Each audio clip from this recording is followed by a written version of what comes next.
going on, ladies and gentlemen? This is HiRez here, going to be bringing you some new Smite information for the new god Isis that was just revealed on the twitch.tv Smite Games stream. So here we go. Isis is a ranged mage. She's going to be dealing magical power. She basically looks to be some sort of a controlled mage, not strictly support, not strictly a magical carry. She kind of has some supportish abilities. She has some control type abilities and looks to be a good mix of doing damage as well as supporting your allies. So she seems like it's going to be a pretty cool god. Let's take a look at her abilities. First up, let's look at her passive, Funeral Rites. Isis shares additional HP 5 and MP 5 with nearby allies. For every player death she witnesses, her aura gains an additional stack with a maximum of 10. Stacks reset on death. Isis's basic attacks also deal 30 magical damage plus 25% of her magical power and utilize a 3-swing chain, with the final hit having increased swing time and damage in a small AoE.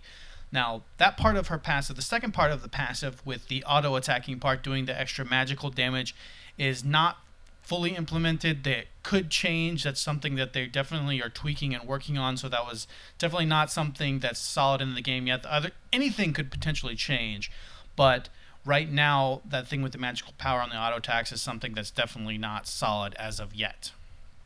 So the HP 5 is 2 HP 5 per stack, and there's also 2 MP 5 per stack. The basic attack progression, which again, like I said, is not solid in the game yet, definitely, but it's 1, 1, and then 1.5 damage. Her number 1 activated ability, Wing Buffet. Isis flaps her wings, gaining increased movement speed with no backpedal penalty, and sending forth 4 wing gusts in a line, each dealing magical damage to all targets in their path. The amount of damage is 35 to 115, plus scaling with your magical power. There are 4 gusts. The movement speed is 25%. Firing duration is 3 seconds. The cost is 80 to 100 mana. The cooldown is 10 seconds. Her number 2 activated ability, Spirit Ball. Isis sends forth a ball of spirit energy. As the ball travels, it gains in power up to 1.5 at max range. At any time, Isis can activate the ability to detonate the ball, dealing magical damage and stunning enemies within 10 feet, scaling in duration up to 1.5 times at max range. The damage is 70 to 230 plus a scaling amount of your magical power. The stun is 1 second. The cost is 70 to 110 mana. The cooldown is 12 seconds. Her number 3 activated ability, Dispel Magic. Isis silences enemies at her target location. Enemies hit also lose a portion of their magical protections and are slowed for a duration. Allies affected by Isis's Funeral Rites aura gain the missing protections during this time. The slow is 35%. Magical protections stolen are 10 to 30%. Protection steal duration is 1.5 to 2.5 seconds. Silence is 0.5 to 1.5 seconds. The cost is 80 to 100 mana. The cooldown is 18 seconds. Alright, for Isis's ultimate, Circle of Protection. Isis plants her staff into the ground at her target location. Allies within its radius take 30% less damage from all sources. All damage mitigated in this way charges up the staff. When Isis activates the staff, it explodes, dealing damage to all enemies nearby and healing all allies based on how much damage was stored. The damage is 160 to 400 plus a percentage of your magical power. The healing is 80 to 200 plus percentage of your magical power. Damage reduction is 30%. Max charge is 240 to 1200 points of damage. Max charge damage / heal scale is 1.5 to 3.5. The cost is 80 to 120 mana and the cooldown is 60 seconds. I have to say one more time, all of this is subject to change as none of this is actually live yet. Okay, her passive, Funeral Rites. This seems like it could be a pretty cool passive for a support type of god. The 2 HP 5 and 2 MP 5 don't seem like a whole lot to start. The thing is you're going to lose your stacks upon death, so we'll see. It seems a little weak, but as I said, they haven't added in the potential magical power also added into her passive with auto attacks. So that could make it seem a whole lot more appealing. Because I said right now, 2 HP 5 and MP 5, you know, to allies around you, it doesn't seem all that amazing. It can stack up to 10 times. Now that, you know, seems pretty strong. 20 HP 5 and MP 5. But of course, getting to 10 stacks is going to be kind of difficult without dying. Now, I'm not sure. It says witnesses. For every player death, she witnesses. I don't know if that means she has to be within view, with like on the minimap within the range of view of that god. Maybe it's any god, enemy god that dies, or maybe it's even friendly gods that die on anywhere on the map that she has vision. So that's a little iffy right now, but we'll have to see how that works and how well she actually is able to build those stacks on her passive. For Wing Buffet, this ability seems pretty cool. She doesn't have a real true leaping escape type ability. This kind of seems like it goes in place of that, as she has the 25% increased movement speed and can move backwards without penalty. This, for not having an escape, it's something that will be able to be used as an escape, basically. You can fire it off, run backwards at the same speed that you would be running forward, and you can also dodge abilities much easier this way. A lot of times if you're running away from, say, an Ao Kuang, if you want to get away from him as quickly as possible, you're going to run forward, right? You know, run away from him, but you're running forward. Well, if you're not careful, same thing with, say, like a Ra, if their ult is up, they can hit you with it. Because you're not paying attention, it's harder to dodge when you're not paying attention to where you're going, or you're paying attention to where you're going, but you're not paying attention to where the ult may be coming from. So this is kind of cool, because you can turn around and run backwards and be looking at where the damage is coming from, while also having a 25% increased move speed running backwards. Now, it does appear that this is definitely not a leap or anything like that, so you can't go through walls or anything like that with it. You can still take damage with it. You can still be CC'd, all that kind of good stuff. So it's not something that makes you immune if, like, say, going up into Freya's ult, even though it may look similar, you're kind of going up and you're floating. It's not the same thing. You're going to be on the level playing field, essentially, as far as abilities go with everyone else, so you'll still be hit by pretty much everything. Okay, Spirit Ball. This ability seems pretty cool. Being as that the longer range, of course, it's going to be harder to hit the longer the range, and it's going to reward you by dealing more damage this way. So I'm assuming that if you activate it instantly, you're going to deal the base amount of damage, which would be 1.0 amount of damage that you would be able to deal. As it goes farther, I'm not sure how many intervals it counts, but at max range, when it detonates, you've got the stun, which I guess is always 1 second no matter what the range does appear.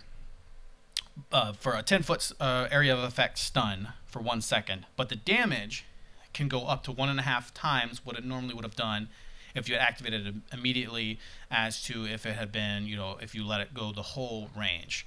So that seems pretty cool, something that can reward being able to place skill shots very effectively, because it is slow moving, can move through objects, which is cool, but it is very slow moving, so you have to be able to time it just right, and to be able to hit that at the maximum range consistently will be difficult, I'll have to say. So that's good that they give that little bit of an extra reward for doing so. Okay, Dispel Magic. It's pretty straightforward, slow and silence, with a little added twist of being able to actually steal protections from those who are inside of your Dispel Magic and give them to your allies. So it's going to be magical damage, 10 to 30%. So it's just, I don't know how useful this will exactly be. I mean, it's cool that, you know, you've got the silence and you've got the slow, which is cool. The protection is just a little added benefit that could be useful. I imagine at times that people will find ways to fit it in there to benefit their team with all facets of this ability: the silence, the slow, the protections being lessened, as well as protections of your allies being buffed. That's a lot of that's a lot going on there. But you can use it, you know, in a lot of different situations. But to be able to use it to its fullest ability will take some extremely precise timing, I'd have to say. Circle of Protection, her ultimate, seems like it's going to be a game changer when it comes to team fights. Being able to absorb 30% of damage, as well as have a massive healing nuke and a massive damage nuke all at once with one ability, just seems like it's going to be pretty awesome. The exact details of how it works as far as the damage to heal scale thing in their 1.5 to 3.5, not 100% positive on how that exactly works, but basically it's going to be putting out a lot of damage as well as a good size heal, and the damage reduction is really going to be nice if you can time this correctly. Any time in a team fight will be nice, but if you can time it just right when there's a lot of damage going out, just to be able to take that burst away from the enemy is so crucial in team fights. So being able to absorb some of that burst, as well as then putting out the burst of your own, as well as healing, just seems like it's going to be a very powerful ult. With a 60-second cooldown, it's going to be up a lot. So that could be tweaked, we'll see. But overall, seems like a very nice ultimate for a supportish type of mage. My overall thoughts on Isis are I don't think she's going to be crazy overpowered in the way that we see a lot of gods come out overpowered. We all remember Guan Yu, and most recently we remember Fenrir, with all the raging going on over that, people being upset about the damage. But she doesn't look to have a crazy amount of damage. She has a decent amount. I don't think she's going to be like Aphrodite was when she first came out, where she doesn't really do barely any damage at all. But it looks like she has a decent amount, but where her true utility comes in is really support. And I don't want to say support because, well, she's not support. She's not support. Well, technically, yeah, she's not support, but she supports. She's not support, but she supports. It's kind of funny. So for her to be able to carry real hard, we'll see how far that goes as far as what her scaling is. You know, but the people do the same thing with other gods that are meant to be more supportish. They also could do a lot of damage at the same time. Because with MOBAs, you know, having 100% support in a game like this that's so action-oriented and so much damage flying around, you know, you have to be able to do some damage to be able to really be useful to your team, unless you just have a crazy amount of CC abilities and stuff like that. But she kind of is a good mix between the two, I would say. So I don't think she's going to be overpowered as far as that goes. We'll see as far as she's got a stun, she's got a slow, she's got a silence, she has damage absorption, as well as a big massive heal nuke and damage nuke. So I don't think her burst is going to be high as far as doing lots of damage, but I think that one big burst that does come with her ultimate is going to be pretty cool. We'll see how that all plays out, of course, but it is a big AoE bomb that goes off, depending on how much damage was absorbed, I suppose. So if you don't put it down at a good time, then it's not going to be able to absorb enough damage to be able to do a lot of damage. But overall, I think she's good at... She'll be pretty well balanced as far as damage goes, but we'll see if having a whole lot of utility as far as CC-wise mostly, as well as damage mitigation, is just going to make her too strong for team fights. That's my only concern. Having her sustain is real nice. Being able to actually also, you know, have that sustain be with your lane partner when you're laning, without being too crazy overpowered of a heal, or real strong heal, or way to get mana back. It's just kind of like a slow ticking thing that you have to actually work to build up, which I think is cool. Just giving her a bunch of MP5 and HP5 to be able to get the teammates, you know, could be a little overpowered, but the way you have to manage it and try not to die to make sure that you are giving off a lot to your lane partner, and eventually to your team members in team fights. Looking at her through the eyes of someone who predominantly plays support, I think she looks like a very welcome change to the usual tank support, having another support that isn't tank. I know we got Aphrodite recently, but I think looking at her through those eyes, being a support player, I think I can see a lot of potential to be able to have some fun and support at the same time, and actually do a decent amount of damage without just having to be as tanky as possible as a tank support, to be able to absorb just tons amount of damage. But being able to have some fun and maybe get a kill or two, who knows, you know, playing her as a support, as I most likely will do. Now, of course, I'm going to be playing around with her, seeing if I can go full mage, how that works. I mean, obviously there's going to be people doing that. People are going to be trying to take her mid, because it does look like she has some pretty decent wave clearing abilities with the 1 and the 2. Also, both of them being able to, you could see being used in tandem there, probably can clear out waves fairly easily. Thanks for watching, guys, and if you'd like more info on Isis and all other things Smite, please head on over to blgaming.com.